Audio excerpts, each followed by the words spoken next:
Greetings. Welcome to the How We Do Digital Ministry podcast.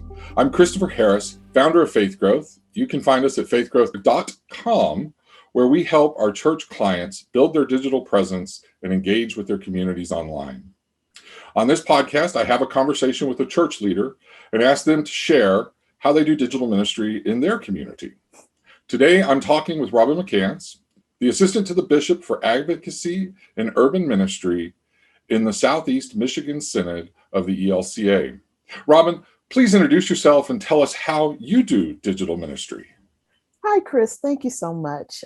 Yes, Robin McCants. I'm an assistant to the bishop here in Southeast Michigan. And in the past year, I've been doing a whole lot of digital ministry, as many of us have. My digital platform includes website, our Facebook, our social media, as much of that as I can. And thankfully, I have some partners who help me in that, so I'm not fully focused on that myself. I think that kind of covers it. We're not fully social media'd up, but we do have a place there on social media with Facebook and website and weekly e-newsletter. Mm-hmm. Is what my focus has been for quite some time under my portfolio. Well, thank you. I'm glad you're here. Thank you for being here. And I'm always excited to talk with people at the Synod, or judicatory, for those that know that fun word, level, because y'all have a good insight into what's happening in many different congregations. What are some of the unique ways that you've seen some of the churches in y'all's synod using using digital ministry in the last year? Because I know that they've been very creative up there. Well, prior to March of 2020, which was when Michigan, mid-March was when Michigan was shut down in terms of in-person anything. Prior to that, we've had congregations that have, full staff, and they do the whole shebang. They do the recordings. They bring all kinds of music and readings and things into their worship services. Fully orchestrated, so to speak, worship services on Sunday or midweek services. And then we have those who have a pastor is the staff, maybe a secretary, and mm-hmm. everything is kind of done just a little bit. They may have PowerPoints going and some digital stuff happening. And then we have the old school where you get a printed bulletin, you have a musician, you're singing, nothing's recorded, everything is old school.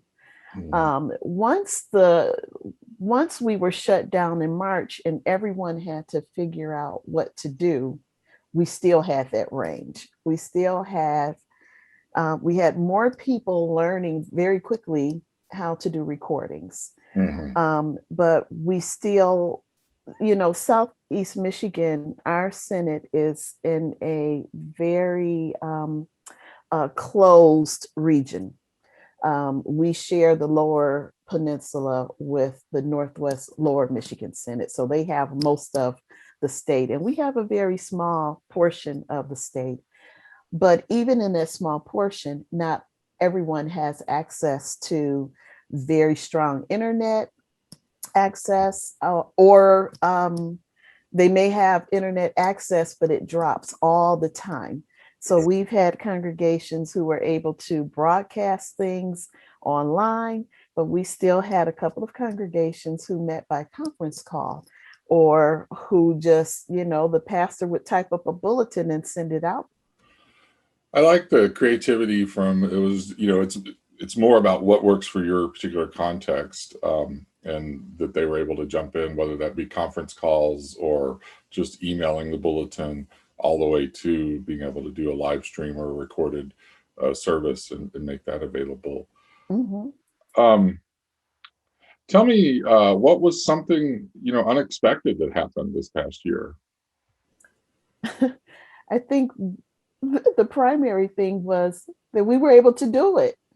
We were able to all of a sudden figure out how to have church online because we were not meeting. So that was amazing in itself. The other amazing thing to me was, as a Senate staff person, our bishop, Don Chris, wanted us to provide worship services to our people so that, one, Easter was approaching. Easter was in April of last year. So we were shut down just a few weeks before Easter. And we had several Holy Week online videos that were produced. We had a virtual choir, which still amazes me, that in a short time frame that was put together. We have gifts all around our Senate, and those with those gifts were not stingy with them. They were very happy to share them, to organize things. I remember having to call folks that I knew, but I didn't have a relationship with them. How do you put stuff on YouTube? I don't understand. And they were so gracious. They were just so helpful.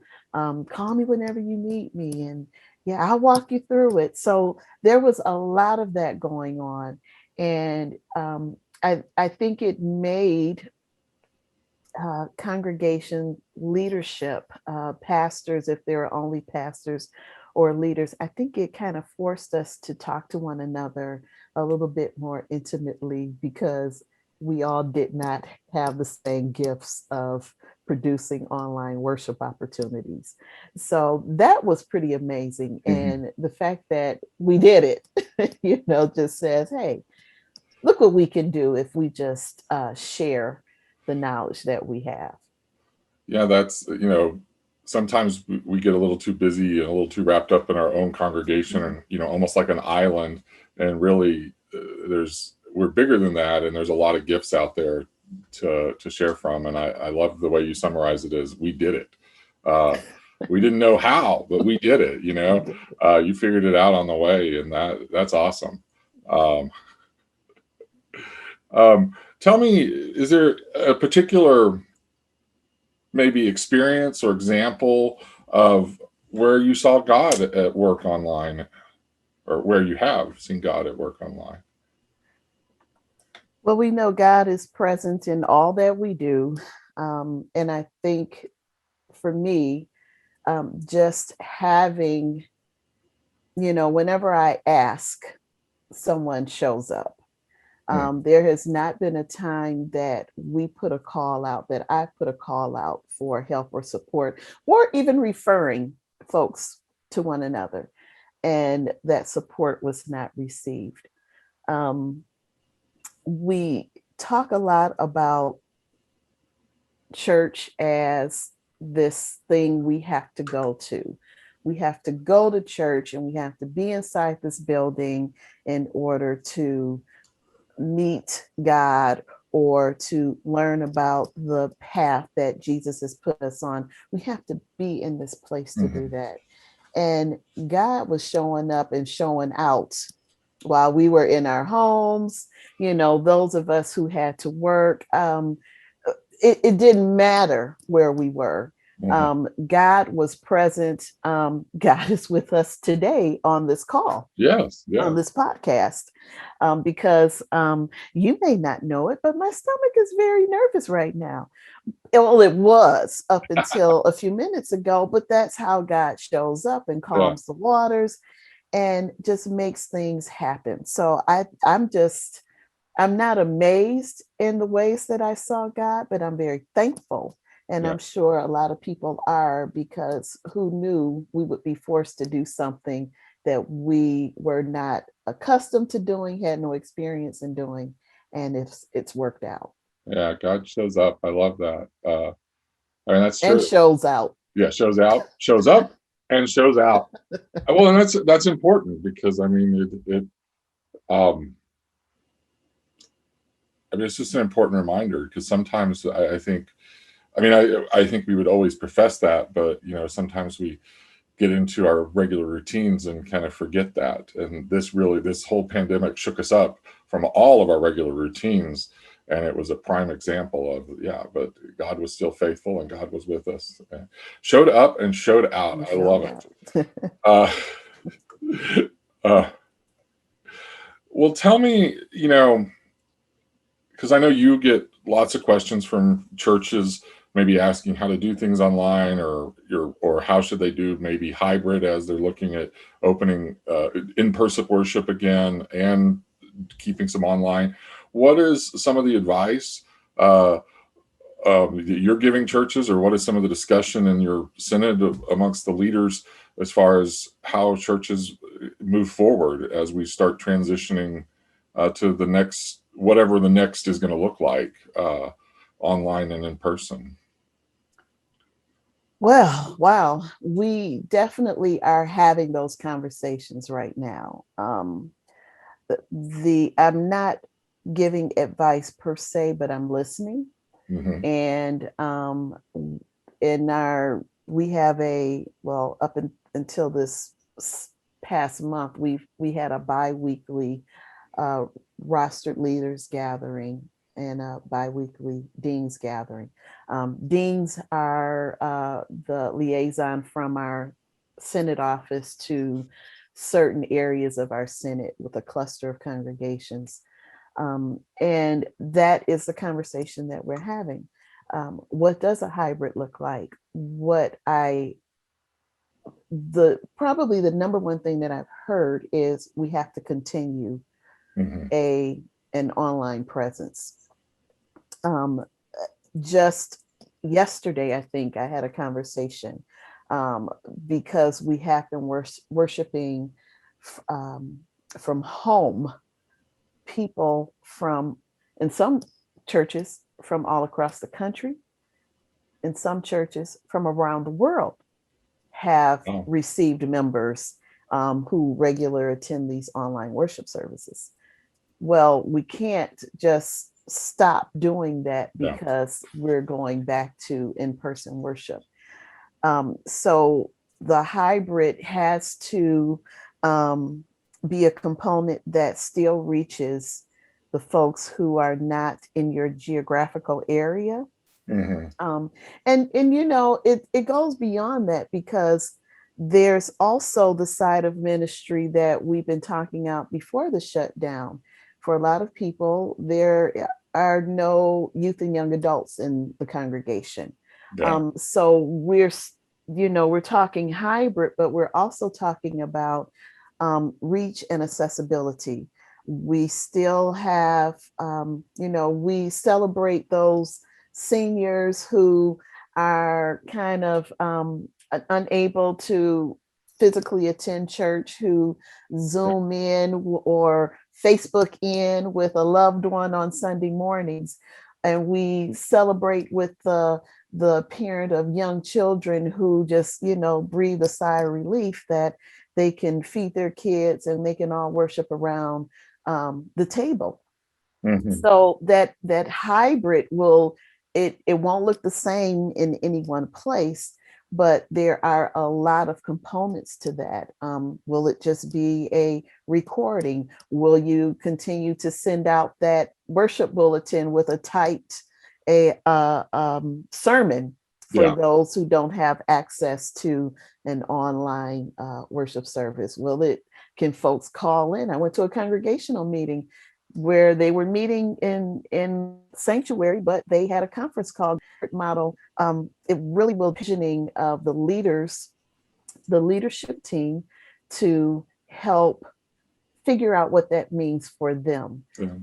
If it means buying more equipment, well, how do you get access to the resources to get the equipment that you need to do what you need to do, so that it looks as good to me online as it does to the folks who are in person, because that's important as well.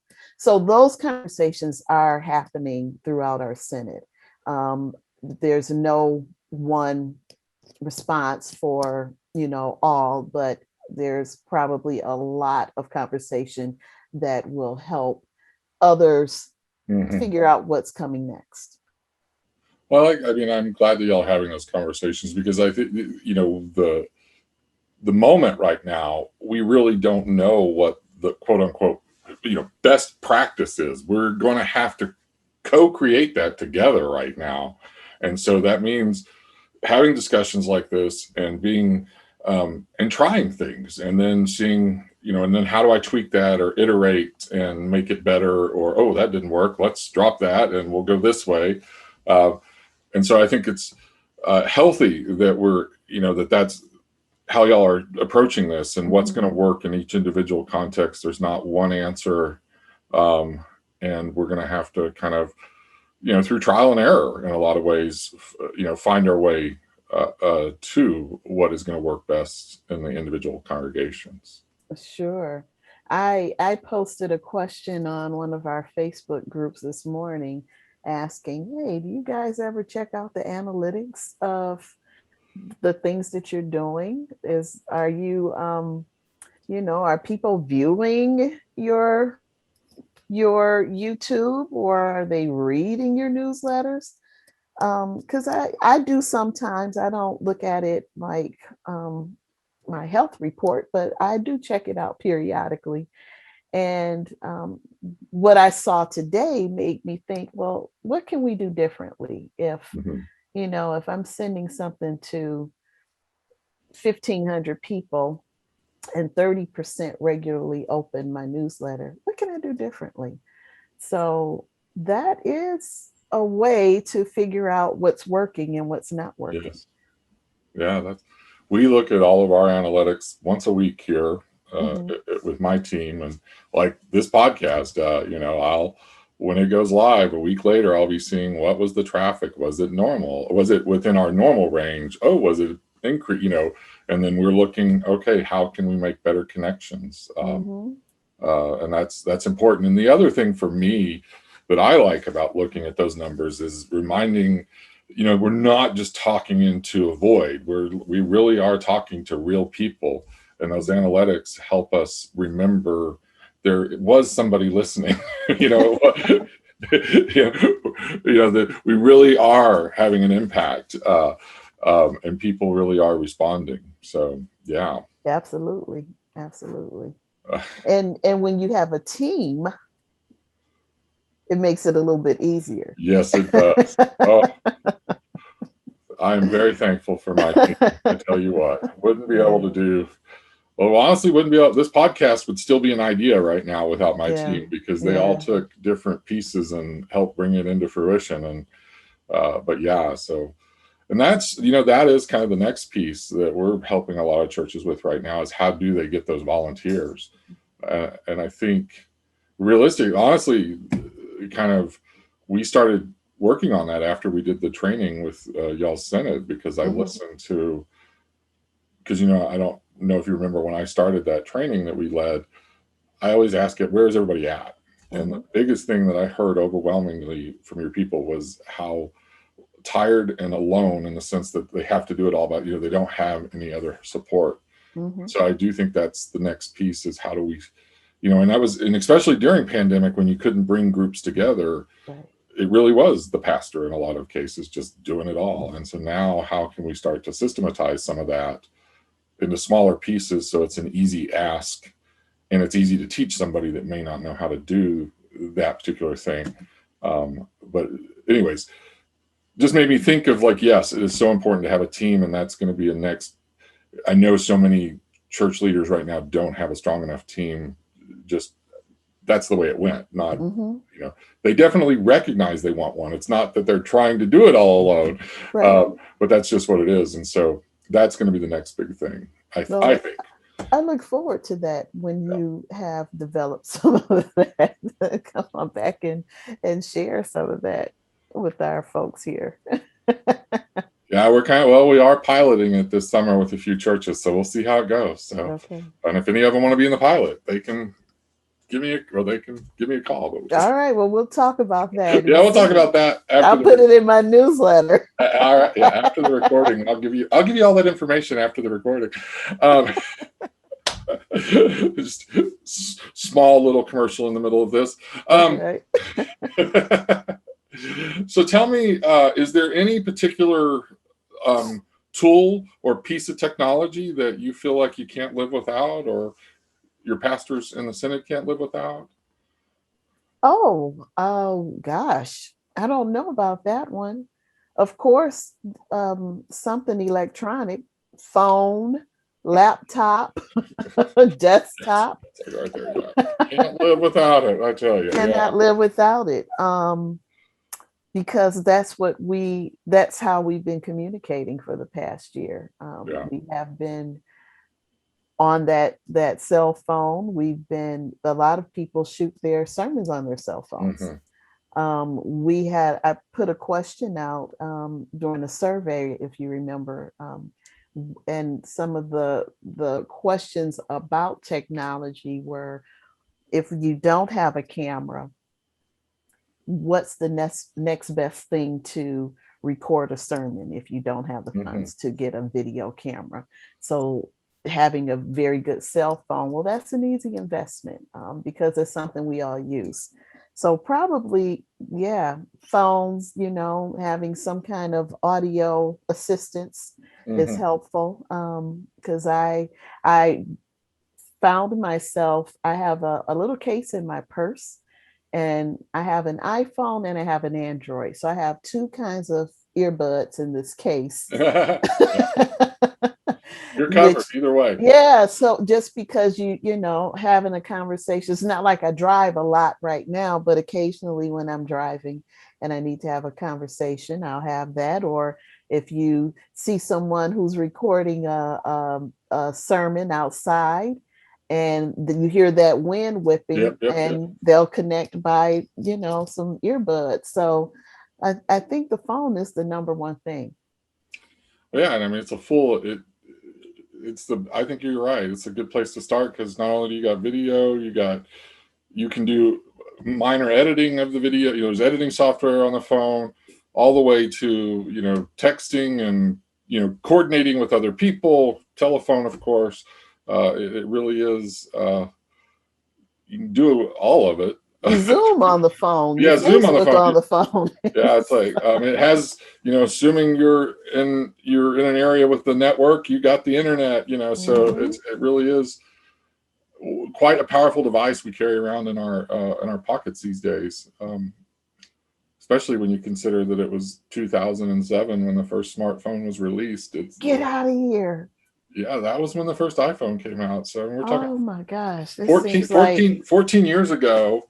And I didn't even get my first one until, was it 09 or 10 is when I got my first smartphone. So, but yeah, I can't imagine life without it. And I've only had it 10 years, and I'm not 10 years old, I'll say that.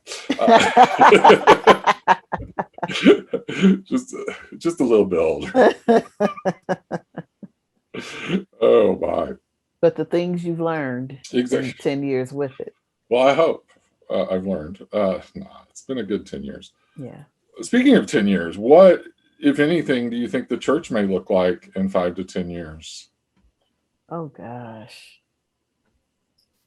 Well, just based on what you just said, 10 years ago, who knew where we would be today? Yeah. What we do know is technology changes so fast.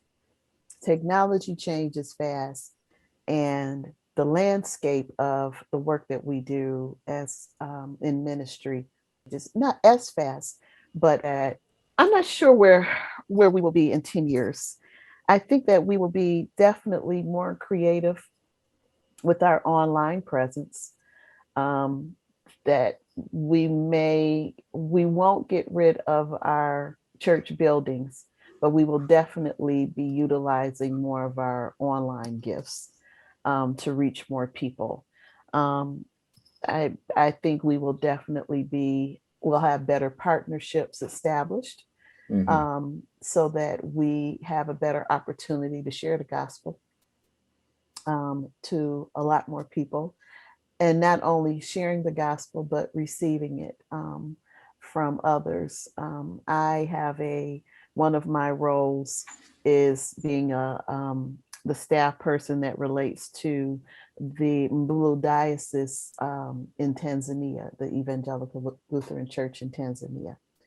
And, I think it's a 7-hour time difference, but up until now, we've not really done a lot because of the difference. Well, everybody in Tanzania has a cell phone, and everybody over in the States has a cell phone. So that gives us a tool to be in communication better. And the church in Tanzania is growing by leaps and bounds, and the church in the United States is slowing down. So I'm sure there's a lot to learn about evangelism and stewardship and gifts from our brothers and sisters there. So I do see a lot more engagement across the waters happening. And in 10 years, who knows, it could be like, some old sci-fi stuff. We're just actually showing up. Who knows?